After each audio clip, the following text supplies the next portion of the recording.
Queridos, vamos abrir as nossas Bíblias no primeiro livro dos Reis, capítulo de número 13, e façamos a leitura desse texto, buscando encontrar aqui orientações do Senhor para a nossa vida, em especial como igreja reformada. Primeiro livro dos Reis, capítulo 13, diz assim a palavra do Senhor: Eis que por ordem do Senhor veio de Judá a Betel um homem de Deus.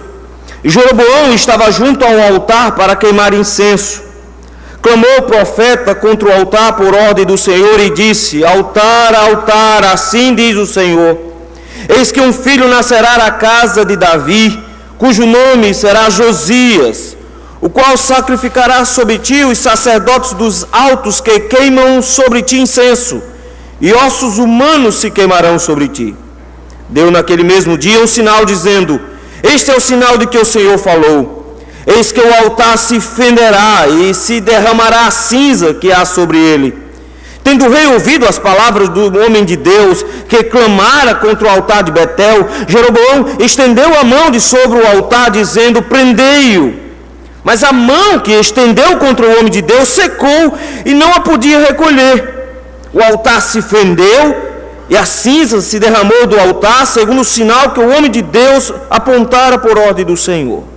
Então disse o rei ao homem de Deus: Implora o favor do Senhor teu Deus e ora por mim, para que eu possa recolher a mão. Então o homem de Deus implorou o favor do Senhor, e a mão do rei se lhe recolheu e ficou como dantes. Disse o rei ao homem de Deus: Vem comigo a casa e fortalece-te, e eu te recompensarei. Porém o homem de Deus disse ao rei: Ainda que me desses metade da tua casa, não iria contigo, nem comeria pão, nem beberia água neste lugar. Porque assim me ordenou o Senhor pela sua palavra, dizendo: Não comerás pão, nem beberás água, e não voltarás pelo caminho por onde fostes. E se for por outro caminho, e não voltou pelo caminho por onde viera a Betel. Orava em Betel um profeta velho. Vieram seus filhos e lhe contaram tudo o que o homem de Deus fizera aquele dia em Betel. As palavras que disseram ao rei, contaram-nas a seu pai. Perguntou-lhes o pai: Por que caminho ele se foi? Mostraram seus filhos o caminho por onde fora o homem de Deus que viera de Judá. Então disse a seus filhos: Albardai-me um jumento. Albardaram-lhe um jumento e ele montou. E foi após o homem de Deus, e achando-o sentado debaixo de um carvalho, lhe disse: És tu, homem de Deus, que vieste de Judá? Ele respondeu: Eu mesmo. Então lhe disse: Vem comigo à casa e come pão. Porém ele disse: Não posso voltar contigo, nem entrarei contigo. Não comerei pão, nem beberei água contigo neste lugar, porque me foi dito pela palavra do Senhor: Ali não comerás pão, nem beberás água, nem voltarás pelo caminho por que foste. Tornou-lhe ele: Também eu sou profeta como tu. E o anjo me falou por ordem do Senhor, dizendo: Faze-o voltar contigo à tua casa, para que coma pão e beba água. Porém mentiu-lhe. Então voltou ele e comeu pão e comeu pão em sua casa e bebeu água. Estando eles à mesa, veio a palavra do Senhor ao profeta que o tinha feito voltar, e clamou ao homem de Deus que viera de Judá, dizendo: Assim diz o Senhor, porquanto fostes rebeldes à palavra do Senhor, e não guardastes o mandamento que o Senhor teu Deus te mandara, antes voltastes e comeste pão e bebeste água no lugar que te dissera: Não comerás pão, nem beberás água, o teu cadáver não entrará no sepulcro dos teus pais. Depois do profeta, a quem fizera voltar a haver comido pão e bebido água, albardou para ele um jumento. Foi-se, pois, e um leão o encontrou no caminho e o matou. O seu cadáver estava tirado no caminho, e o jumento e o leão parados junto ao cadáver. Eis que os homens passaram e viram o corpo lançado no caminho, como também o leão parado junto ao corpo, e vieram e disseram na cidade onde o profeta velho habitava. Ouvindo o profeta que o fizera voltar o caminho, disse: É o homem de Deus que foi rebelde à palavra do Senhor. Por isso o Senhor o entregou ao leão, que o despedaçou e o matou, segundo a palavra que o Senhor tinha dito. Então disse aos seus filhos: Albardai-me o jumento. Eles o albardaram. Esse foi, achou o cadáver atirado no caminho, e o jumento e o leão parados junto ao cadáver. O leão não tinha devorado o corpo, nem despedaçado o jumento.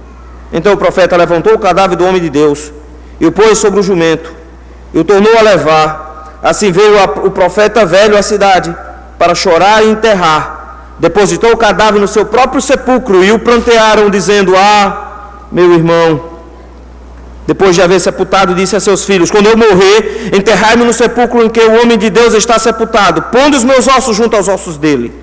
Porque certamente se cumprirá o que por ordem do Senhor clamou contra o altar que está em Betel e contra todas as casas dos altos que estão na cidade de Samaria. Vamos orar? Bendito, santo e eterno Senhor.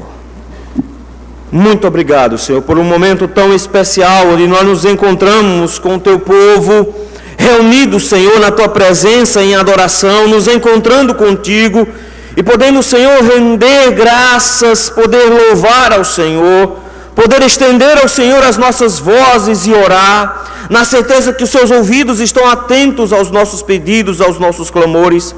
Mas, Senhor, muito obrigado, meu Deus, porque esse encontro inclui o Senhor falar conosco. E nesse momento, Senhor, nós humildemente nos apresentamos diante de Ti, rogando: Senhor, fala conosco. Obrigado, Senhor, pela Tua palavra que está aberta diante dos nossos olhos. Mas confessamos, ó Senhor, em primeiro lugar, a nossa incompetência em compreendê-la. Se o Senhor não abrir os nossos olhos pela iluminação do Teu Espírito, nós não seremos capazes de entender o que o Senhor quer nos ensinar hoje. Mas se o Senhor não moldar também os nossos corações, não transformar, Senhor, nossos corações continuarão rebeldes e não estarão prontos para ouvir a Sua palavra. Por isso, Senhor, aclara as nossas mentes e prepara os nossos corações para ouvirmos a Sua voz hoje à noite. No nome santo de Jesus Cristo é que nós te rogamos. Amém. Irmãos, nós louvamos a Deus por homens de Deus que o Senhor levantou lá no início do século XVI. Louvamos a Deus porque de uma forma terrível a igreja tinha se desviado. A igreja católica tinha se confundido na pregação da palavra do Evangelho e tinha misturado o Evangelho com doutrinas estranhas e anunciava uma graça que era muito mais adquirida por méritos humanos do que por obra divina. Anunciava uma fé que era muito mais produzida pela ação da igreja do que pela ação do Senhor. Anunciava um perdão que era muito mais adquirido por obras e por dinheiro humano do que pela própria obra do Senhor Jesus Cristo. Em meio a essa confusão teológica, em meio a essa confusão de fé, surgem homens de Deus para proclamar no meio daquelas nações a verdade do Senhor, trazendo o povo de Deus de volta à sua fonte originária de autoridade, trazendo de volta a Escritura Sagrada.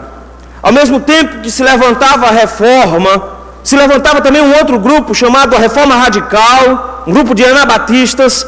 Eles se levantaram proclamando também uma reforma, uma saída, uma mudança da Igreja Católica.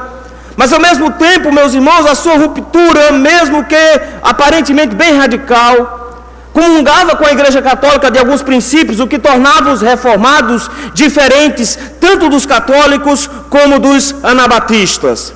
É que os católicos e anabatistas entendiam que existiam outras fontes de autoridades na Igreja.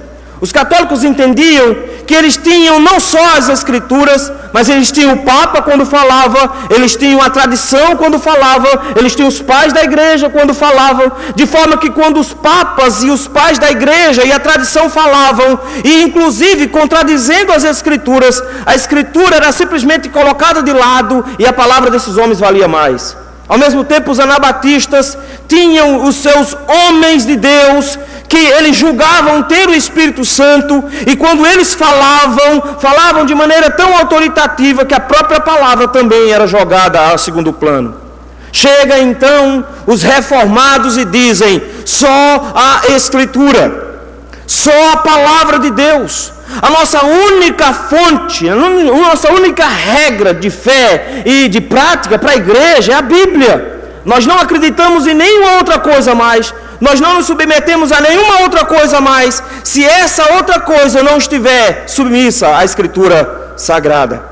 Novamente, meus irmãos, em pleno século XXI, somos conclamados a, como reformados, alçarmos novamente a voz e dizermos: precisamos novamente clamar pelo sola Escritura, para que novamente a palavra do Senhor seja valida em meio à sua igreja. Isso porque a Igreja Católica mantém as suas posições, mas em nosso meio tem surgido homens que têm colocado a razão acima das Escrituras e acham que podem desmistificar a Bíblia, acham que podem explicar a Bíblia desmistificando-a, tirando os milagres, tirando aquilo que a razão não explica. Existem homens que se levantam em nossas igrejas, trazendo informações de homens, crenças de homens, apresentando-as como palavra de Deus, não contradizendo-as com as Escrituras, e assim anunciam os pensamentos de psicólogos, pensamentos de sociólogos, pensamentos de sexólogos, como se fossem palavra de Deus, quando não o são. É necessário nos lembrarmos, meus irmãos, que o Senhor nos chamou como reformados a sermos guardiões de uma igreja que é reformada, e ela sempre irá se reformar, porque ela sempre retorna para a Bíblia. É sobre isso que o texto que nós acabamos vai falar um pouco. Israel está dividido. Depois da loucura de Roboão, querendo impor ainda mais impostos em Israel, Jeroboão suscitou então uma divisão em Israel. E agora divide-se em duas tribos, o reino de Judá e Benjamim se torna o reino de Israel, o reino de Judá, com a sede em Jerusalém. Jeroboão leva 10 tribos com ele e vão para a região de Samaria, fortalece 2 cidades por lá, Siquém e Penuel. Mas de repente Jeroboão entende que não vai conseguir manter essas 10 tribos unidas como uma nação independente de Jerusalém, porque todo ano eles precisavam voltar para Jerusalém para adorar. Jeroboão tem então uma ideia fantástica, vou produzir uma religião só nossa. Se eu tenho uma religião aqui de Samaria, consequentemente, eles não vão precisar voltar para Jerusalém. Onde é que se adora? Adora em Samaria. Quem são os sacerdotes? Os sacerdotes de Samaria. Como é que a gente adora? Não tem a Arca da Aliança, a Arca está em Jerusalém. Nós fazemos um bezerro de ouro, nós fazemos um ídolo aqui e nós adoramos por aqui mesmo. Jeroboão, então, produz o que é conhecido nas Escrituras como o pecado de Jeroboão. Ele cria uma religião onde ele é o maior, ele é o chefe. E aqui eles estão reunidos na cidade de Betel para inaugurar essa religião. Eles se reúnem para inaugurar todo esse processo de culto, que não vai durar só alguns dias, mas vai durar tanto tempo, a ponto de que quando Jesus se encontra com aquela mulher samaritana à beira de um poço, ele olha para aquela mulher e diz: vocês adoram sem conhecer ainda hoje. Porque vocês ficam perguntando se é em Samaria ou se é em Jerusalém que é para adorar. Mas o Pai, na verdade, procura adoradores que o adorem em espírito e em verdade. O texto, meus irmãos, nos diz que o Senhor chama um profeta do Senhor para proclamar essa mensagem. E com isso ele nos fala sobre a verdadeira pregação que nós precisamos resgatar em nossas igrejas. A verdadeira pregação, meus irmãos, tem pelo menos 3 características nesse texto. A primeira é que a verdadeira pregação, ela vem do próprio Deus. Acompanhe comigo, meus irmãos, a partir do versículo 1, o texto nos diz que esse homem de Deus, que não tem nome, ele não precisa de nome, ele não precisa ser identificado, ele não será honrado pela sua trajetória, mas ele será honrado pela sua fidelidade. E de repente o texto diz que o Senhor chamou esse homem da cidade lá de Judá, ele vem lá da região de Jerusalém e vem pregar em Samaria. Esse homem precisou de muita coragem em primeiro lugar, porque o que ele estava fazendo era saindo da região e indo para outro país. Ele estava indo para a região do inimigo para pregar uma mensagem contra o rei inimigo. De repente ele precisava de coragem, porque em primeiro lugar ele estava saindo da sua região para ir para outra. Segundo, porque a sua mensagem não era boa de ser ouvida.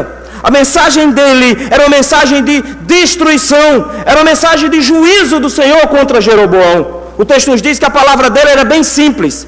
O texto fala que quando ele chega lá, está se organizando o culto, Jeroboão já está no seu lugar, ele pretende inaugurar o culto, ele pretende fazer sacrifícios, tem um altar pronto, e a palavra do profeta é contra o altar, dizendo: altar, altar, assim diz o Senhor, eis que um filho nascerá da casa de Davi, cujo nome será Josias, o qual sacrificará sobre ti os sacerdotes, dos altos que queimam sobre ti incenso, e ossos humanos se queimarão sobre ti.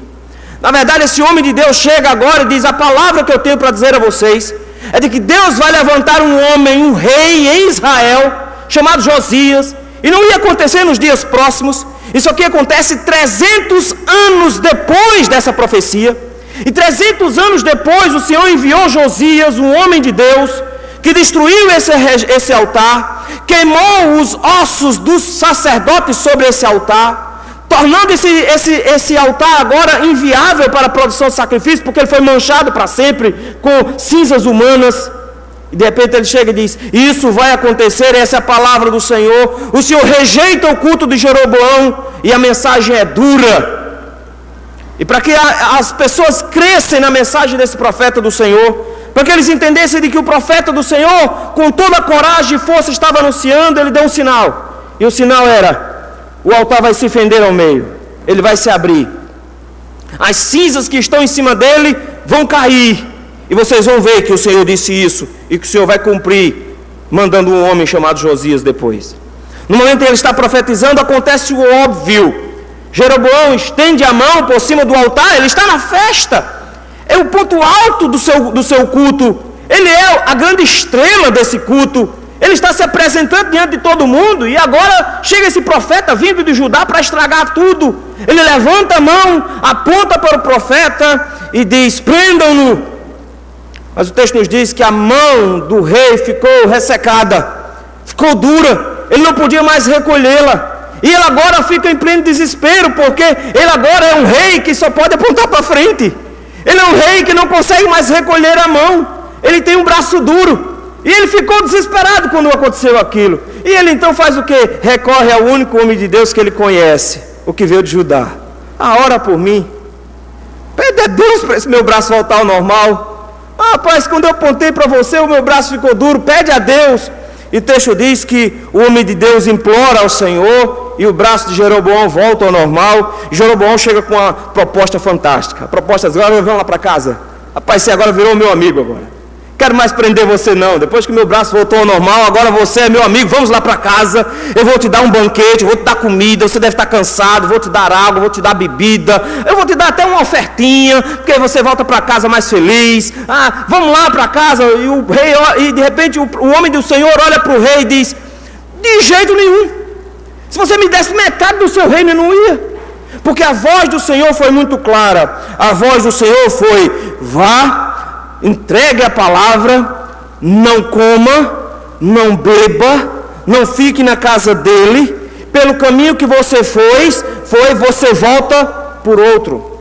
Irmãos, a distância entre a região de Samaria, no caso aqui Betel, e a região de Judá, Jerusalém, não é tão longe assim, em linha reta. Mas o problema é que Israel é uma montanha só, você está subindo ou está descendo, demorava tempo. Então ele ia passar entre 3 e 7 dias de viagem. Então ele escolhia, ou pegava o caminho mais curto para ir, pegava o caminho mais longo para voltar, ou pegava o caminho mais longo para ir, o mais curto para voltar. Seja como for, o texto vai dizer que ele andava a pé, e porque ele andava a pé, tinha que levar água nas costas e tinha que levar comida nas costas. Então provavelmente ele estava com fome, ele estava com sede, ele não tinha mais as condições necessárias para andar.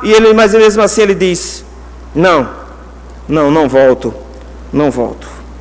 Queridos, nós precisamos entender com base nisso, de que quando os servos do Senhor vão proclamar a mensagem do Senhor, eles correm um risco enorme de desagradar a todos os presentes. Mas o que de repente o texto começa a nos mostrar é que o motivo pelo qual Deus não permitiu que o profeta comesse na casa de Jeroboão, nem permitiu que ele bebesse na casa de Jeroboão, nem que voltasse pelo mesmo caminho, é porque Deus não queria que em momento algum a mensagem dele fosse confundida com a mensagem de Jeroboão. Deus não queria que a sua voz fosse misturada com a voz de um ímpio. Deus não queria que as pessoas achassem que o servo de Deus tinha voltado atrás. Deus não queria que o povo achasse que o servo de Deus tinha comungado com o ímpio. Essa informação é importante, meus irmãos, porque quando a palavra de Deus, ela comunga com ímpios, ela é corrompida. A igreja do Senhor precisa se lembrar de que a palavra de Deus precisa ser pregada em nossas igrejas, pura e cristalina como ela realmente é, e não contaminada, misturada com teologias, doutrinas, ideologias ou coisas afins que não estão de acordo com ela própria. Se o Senhor não mandou, não está autorizado o pregador a falar. Precisamos urgentemente resgatar em nossas igrejas, meus irmãos, o conceito de que a verdadeira pregação só existirá quando o Senhor falar por meio da sua palavra. Não existe outro jeito, não existe outra forma. Foi assim que o Senhor quis. O Senhor se revelou por meio da sua palavra. A igreja do Senhor só será alimentada por meio da sua palavra. A pregação só será verdadeira por meio da sua palavra. Não existe invenção humana, técnica humana, método humano que se compare à pregação da palavra. O Evangelho do Senhor é o poder de Deus para a salvação de todo aquele que crê. Precisamos urgentemente nos lembrar, meus irmãos, que se nós não dissermos, assim diz o Senhor, está na hora desse pregador se calar. Se esse profeta não fala o que o Senhor mandou, a única coisa que ele merece são pedras. A igreja do Senhor precisa ficar atenta, para que quando o profeta do Senhor falar, para quando o pregador falar, conferir todas as suas palavras pelas Escrituras, porque nós não tememos homens, nós não tememos pregadores, nós não somos fãs de pregadores, nós não temos fã-clube, nós não gostamos de pregadores se eles não trouxerem a voz de Deus para a sua igreja. É isso que nós precisamos, meus irmãos, nos lembrar que a pregação verdadeira, ela precisa vir do próprio Deus. Mas em segundo lugar, a pregação verdadeira, ela sempre virá atrelada à vida, versículo de 11 a 22. O texto diz que tinha um outro profeta, mas esse profeta estava bem pertinho. O texto morava em Betel. Onde é que o profeta morava? Em Betel. E o texto diz que esse homem já era velho, então ele estava lá em Betel já faz tempo. Mas ao contrário do homem de Deus que precisou sair de Judá para Betel para falar, precisou de coragem para sair de Judá e ir para Betel para falar, esse velho profeta aqui está calado. Ele não abre a boca, ele não proclama a voz do Senhor, ele não diz assim diz o Senhor. Deus não fala com ele, Deus não usa mais, ele simplesmente se acomodou à religião de Jeroboão. Ele não é um proclamador da voz de Deus, ele simplesmente é um falsário, ele fica quietinho na dele. Ele se sente um profeta, ele se sente o profeta, ele acha que é o homem de Deus, ele acha que tem o poder do Senhor, ele acha que é uma pessoa indicada para o ministério. Ele tem convicção, ele foi ordenado pelo presbitério, ele sabe de tudo, ele estudou teologia, ele sabe, ele diz, é profeta, eu sou profeta. Os filhos dele chegaram e disseram, pai, aconteceu um negócio incrível hoje. Veio um profeta, lá das bandas de Judá, profetizou que o altar ia se fender ao meio, que vai aparecer um homem chamado Josias, que vai destruir o altar. E quando o rei apontou para ele para mandar prendê-lo, o braço do rei ficou duro, o homem orou e o braço voltou ao normal. O profeta velho olha para um lado, olha para o outro, colega de ministério. E quando um pastor encontra colega de ministério, ele vai para restaurante. Então o que é que eles fazem aqui? Olha só. Diz, meu filho, arranja o jumento para mim aí. Albardai-me um jumento. Os filhos foram lá, albardaram o jumento. A pergunta dele é, para que lado ele foi?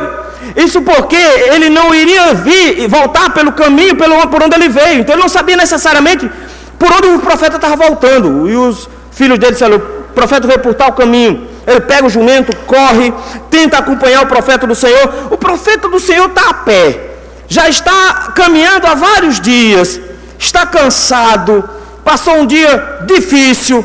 Ele, coitado, claro que ele está andando devagar e que o jumento vai alcançá-lo. E não deu outro. O texto nos diz que ele o encontrou. O profeta do Senhor estava cansado, com fome, sede, descansando um pouquinho debaixo de um carvalho, tentando voltar para casa.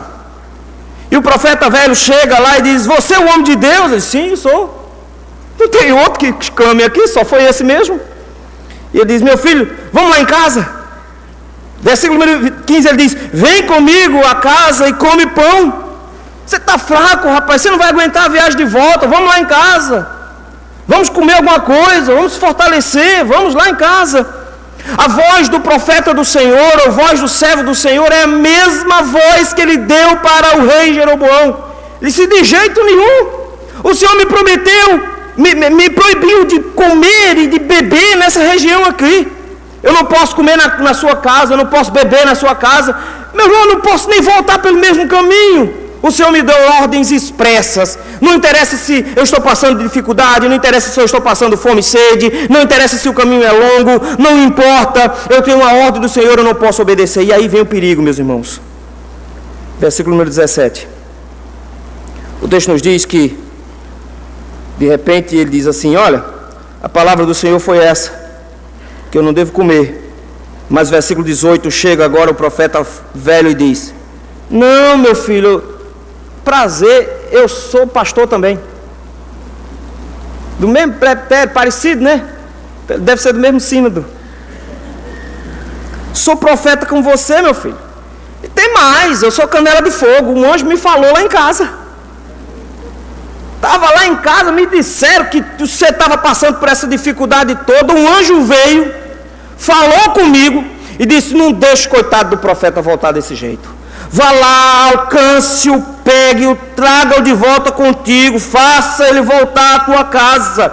Ele precisa comer, ele precisa beber. Vá lá, olha que coisa bonita. O servo do Senhor está preocupado com o outro está passando fome, passando sede, dificuldade, ele quer ajudar. E ele dá uma forcinha para o Espírito Santo. Na verdade, você chega agora e diz: não apareceu anjo coisíssima nenhuma. Ele mentiu. Ele nunca viu um anjo na vida. Ele não traz a palavra do Senhor. Ele não traz a voz do Senhor. Ele mente para o profeta. E aí o profeta, do homem de Deus que veio de Judá, comete o maior erro da sua vida. Ele esquece de consultar o Senhor. Ele esquece de perguntar a Deus, que é o Senhor da vida. O Senhor que havia orientado a ele. Deus deu uma ordem ao profeta. Deus deveria ele mesmo retirar essa ordem. E o profeta estava com tanta fome. E o profeta estava com tanta sede. Ele estava tão cansado que por causa disso talvez ele tenha sucumbido. E o texto nos diz que esse profeta velho conseguiu convencê-lo, levou para casa, chegando lá, colocou uma mesa muito bonita, muita comida, e todo mundo lá sentado, comendo. Deus não vai falar mais por meio do profeta de Judá. Deus vai usar a boca do falso profeta para matar.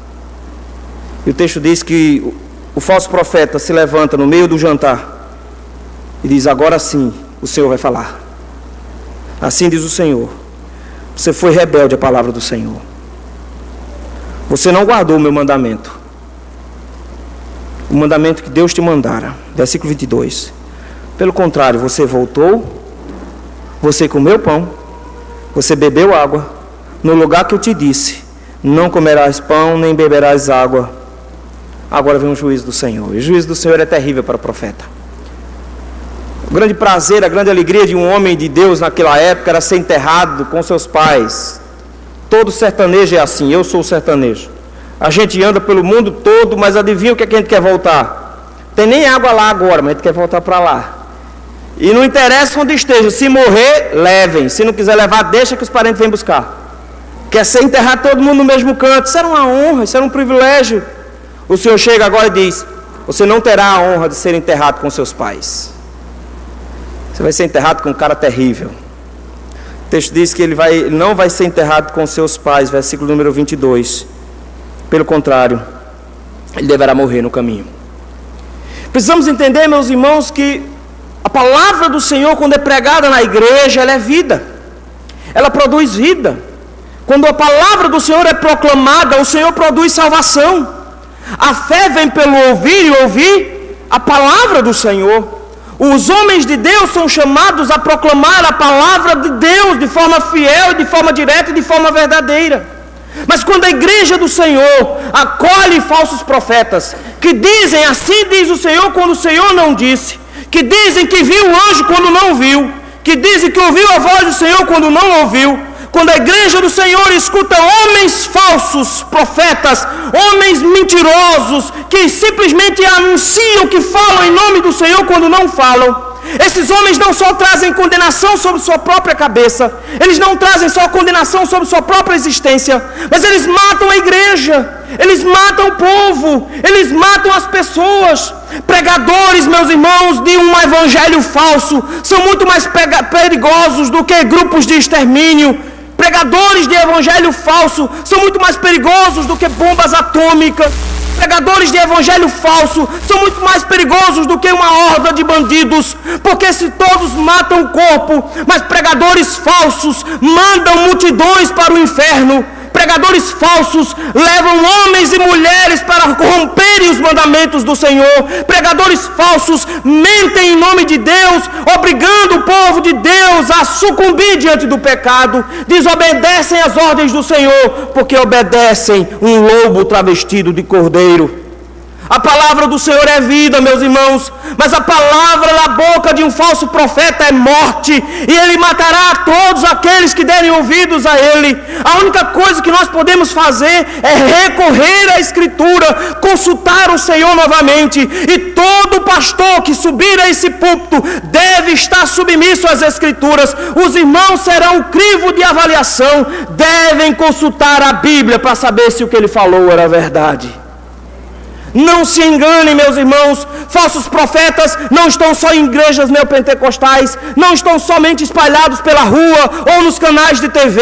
Muitas vezes em nossas próprias igrejas, homens que deveriam estar pregando a vontade do Senhor, pregam ideologias e conceitos contrários à vontade do Senhor, conduzem o povo à idolatria, conduzem o povo ao erro, corrompem o culto ao Senhor, corrompem a evangelização, corrompem a adoração, corrompem as famílias, corrompem os filhos, corrompem os jovens, destroem a vida de todos. A igreja acha que está tudo muito bem, esse homem acha que é um servo do Senhor, mas ele está agindo como mensageiro de Satanás para a destruição do povo de Deus. Muito cuidado, meus irmãos, muito cuidado. As credenciais de um servo de Deus não são as habilidades com as palavras. As credenciais de um servo de Deus não é a forma como ele folheia a Bíblia. As habilidades do servo de Deus não são palavras bonitas folheadas que ele vai trazer para você e vai te encantar. Não são belas histórias, nem histórias engraçadas. Mas ele será conhecido por ser fiel na exposição da palavra do Senhor. Porque a única coisa que o Senhor requer dos seus dispenseiros é que cada um deles seja encontrado fiel. O apóstolo Paulo olha para os presbíteros de Éfeso e diz: lavo as mãos do sangue de vocês. O motivo é porque eu fiz muito evento na igreja, organizei um coral bonito, fiz um grupo de louvor, organizei um sistema de novo na igreja de dízimos e ofertas, eu climatizei a igreja. Não, Paulo disse: isso não é nada. Eu preguei todo desígnio de Deus. O que Deus me mandou dizer, eu disse. Isso é para a vida de vocês. Isso é para que vocês vivam. Vocês precisam conhecer o Senhor Jesus, a sua obra. Vocês precisam conhecer Jesus e o seu caráter. Vocês precisam conhecer Jesus e os seus ofícios. Vocês precisam conhecer o Senhor na sua profundidade. A Bíblia fala de Jesus. Cobrem disso dos seus pastores. Façam com que eles estudem as Escrituras. E se eles não falarem pelas Escrituras, mande-os calar. Falsos profetas que matam a igreja do Senhor. O Senhor nos conclama hoje, meus irmãos, a entender que a palavra do Senhor, a pregação verdadeira é vida, mas quando ela é corrompida, ela é morte. Em terceiro e último lugar, a verdadeira pregação produzirá os resultados para os quais ela foi pregada. Versículo 23, a história fica terrível.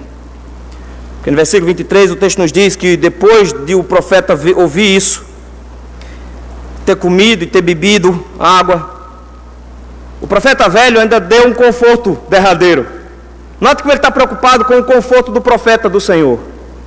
Ele estava preocupado com a fome do profeta, ele estava preocupado com a sede do profeta, ele também está preocupado com os pés do profeta. Então ele arranja um jumento para o profeta. Parece que o que mais eles têm aqui é jumento, porque o tempo inteiro ele está dizendo: arranja um jumento aí, sela um jumento para mim. E o texto diz que eles selaram um jumento para o servo do Senhor, e lá vai o servo do Senhor voltando agora para casa. Ele agora tem uma voz de Deus diferente em seus ouvidos. A voz do Senhor era: servo bom e fiel, você fez o que eu mandei. A voz dele era: você me desobedeceu, meu filho. Você fez o que eu mandei, foi lá e pregou, e na hora mais urgente você me desobedeceu. E você permitiu que a minha voz fosse confundida com a voz daquele falso profeta. Você preferiu acreditar nele do que acreditar em mim. Ao ouvir a minha voz, você preferiu ouvir a voz dele. E ele vai voltando agora de jumento. O texto nos diz que no meio do caminho, e acontecia isso muito naquela época, tinha muitos leões naquela região, hoje não tem mais.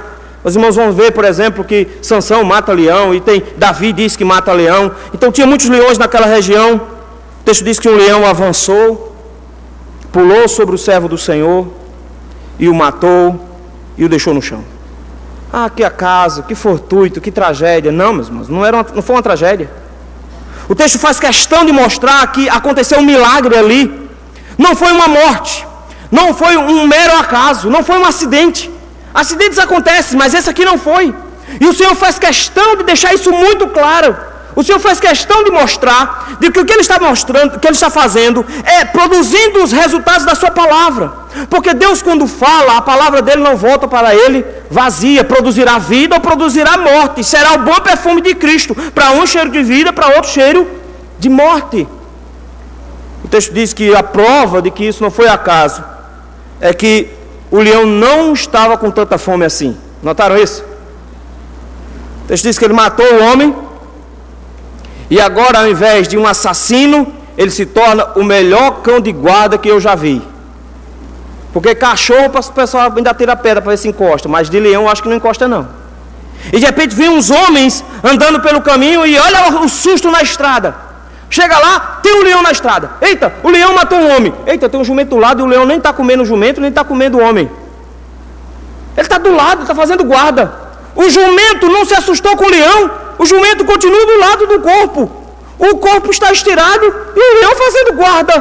Tem uma coisa muito esquisita com isso. É claro que eles não foram loucos o suficiente para ir tentar pegar o corpo. Eles deram uma volta, chegaram na cidade e disseram: olha, tem um negócio estranho na estrada. Nós chegamos lá e encontramos um homem estirado no chão. O estranho não é um homem estirado no chão, é que tem um leão e um jumento um do lado do outro. O jumento esperando alguma coisa e o leão guardando todo mundo. Tem uma coisa estranha. O profeta velho diz: é o homem de Deus. É o homem de Deus. Ele foi rebelde à palavra do Senhor. E o leão o matou e o despedaçou, segundo o Senhor disse. Esse homem sabe que quando Deus fala, Deus cumpre. Ele de novo pega o jumento, vai lá, encontrou o cadáver, e o texto faz questão de repetir, versículo 28, dizendo: e chegou lá e estava lá no caminho o jumento e o leão parados junto ao cadáver. E o texto termina dizendo: e o leão não tinha devorado nem o corpo, nem despedaçado o jumento. O Senhor estava mostrando ali com todas as letras. O leão foi com a missão. A única missão do leão era: mate o profeta. Ele precisa voltar para Betel. Ele volta para Betel agora no corpo daquele mesmo jumento que estava esperando por ele. Foi por isso que o jumento ficou. Ele é colocado sobre o jumento, trazido de volta. E o profeta velho, ele tem tanta convicção de que ele é um profeta de verdade, que ele diz: meu colega de ministério, vou fazer o sepultamento dele. Vou chorar por ele. Vou lamentar por ele. Vou enterrá-lo. Vou plantear e vou chamá-lo de meu irmão, colega de ministério, um homem bom, mesmo presbitério que eu. Olha a desgraça que aconteceu com ele. O miserável nem se toca de que o responsável pela morte desse servo do Senhor foi ele. Ele nem se toca disso. Mas de repente o texto diz assim: ele vai ser sepultado no meu sepulcro. Para a maior desonra do servo de Deus, além de não ser sepultado com os seus pais, ele agora vai dividir túmulo com o profeta falso. Mas esse homem de Deus foi honrado, meus irmãos. 300 anos depois, quando Josias veio e avançou por ali, ele honrou o homem de Deus, não mexendo no sepulcro do seu servo, não mexendo nos ossos dos seus servos, para não profaná-lo. Ele diz: o servo do Senhor veio e falou 300 anos antes. Ele precisa ser honrado ainda hoje. Ele foi honrado, sem nome, mas foi honrado. E o texto termina dizendo: é verdade que o Senhor vai cumprir sua palavra. Porque do jeito que o Senhor disse que ia matar o seu profeta amado, que ele mandou e que o obedeceu e desobedeceu só num detalhezinho e ele o matou, tem nem dúvida Deus vai levantar um Josias, que vai vir aqui, e que vai matar os sacerdotes, que vai queimá-los em cima desse altar aqui. Não tenha dúvida, o Senhor cumprirá a sua palavra. Meus irmãos, o que nota um profeta verdadeiro de um profeta falso é que quando ele diz assim diz o Senhor é quem produz os resultados. O resultado da pregação, meus irmãos, não vem da força dos homens. O resultado da pregação não vem da metodologia dos homens. Não adianta você fazer 4 anos de seminário, pagar homilética, pregação 1, 2, 3, 4, 5, entender todas as técnicas, ler todos os livros sobre o assunto. Não adianta, porque o resultado da pregação não vem das técnicas, vem do poder do Espírito Santo, vem da ação do Senhor. É o Senhor que faz com que a sua palavra venha frutos. É o Senhor que toca no coração dos eleitos e suscita neles o arrependimento e a fé. É o Senhor que produz a mudança na igreja. É o Senhor que produz o crescimento da igreja. A única palavra dos servos do Senhor é para proclamar a verdade do Senhor, mas os resultados da pregação do Senhor é Ele mesmo quem vai colher. E dia a dia, diz o livro de Atos, ia o Senhor acrescentando os que iam sendo salvos.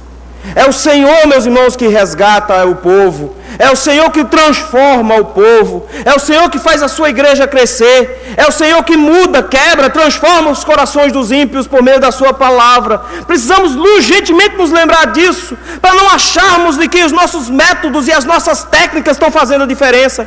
Nós começamos a achar que a igreja cresce quando eu mexo nas coisas, quando eu faço as minhas coisas, quando eu mexo os meus pazinhos. Afinal de contas, na igreja de fulano funcionou, se eu trouxer para cá vai funcionar também. Afinal de contas, se eu der uma melhorada, porque a pregação não é suficiente. Irmãos do Senhor, aprendamos de uma vez por todas, o Senhor resolveu salvar os homens pela loucura da pregação.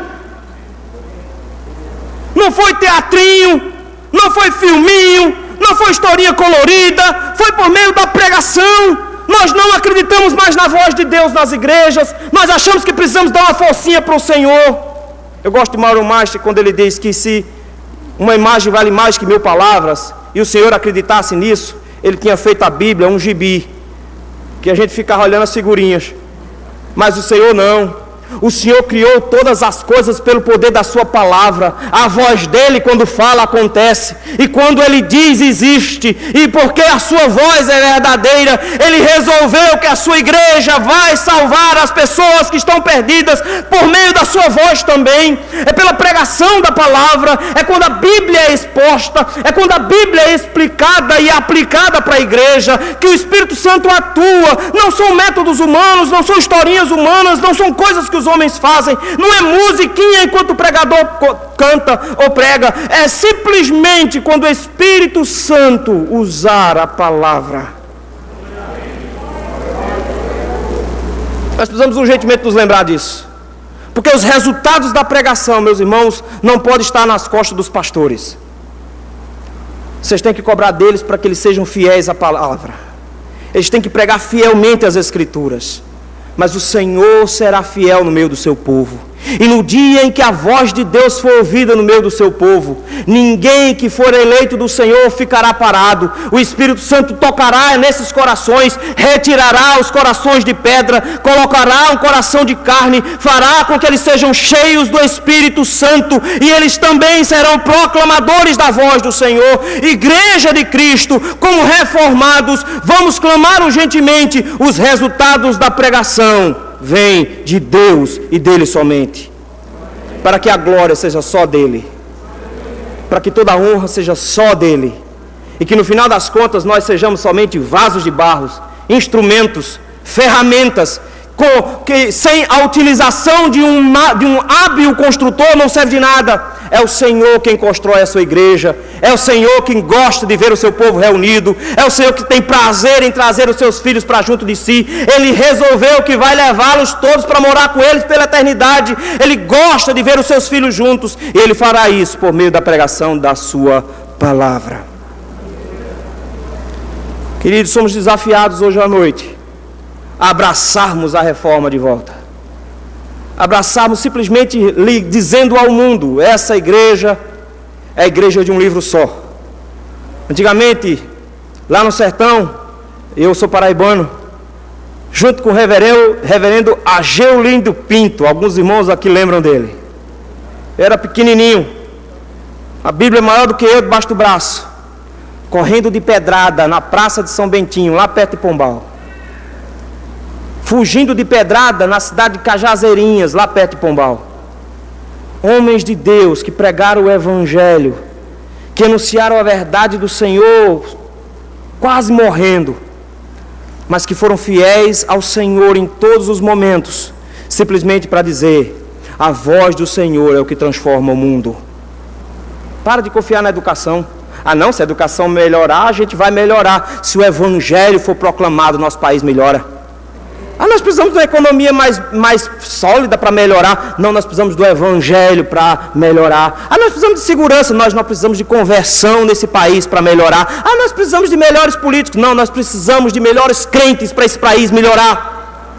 Precisamos urgentemente, meus irmãos, retomarmos a palavra nas mãos, sermos conhecidos como o povo do livro da capa preta, que coloca a Bíblia debaixo do braço e saia proclamando, porque entende que não existe nenhuma outra mensagem que possa transformar o país e o mundo.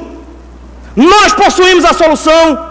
Nós possuímos a solução para a violência, nós possuímos a solução para o fim da pobreza, nós possuímos a solução para a bondade no mundo, nós possuímos a solução. Pregue o Evangelho a toda a criatura, transformem todos os bandidos dessa cidade em servos de Deus, transformem todos os políticos dessa cidade em servos de Deus, e veremos o Senhor transformar o nosso país, pelo poder da pregação.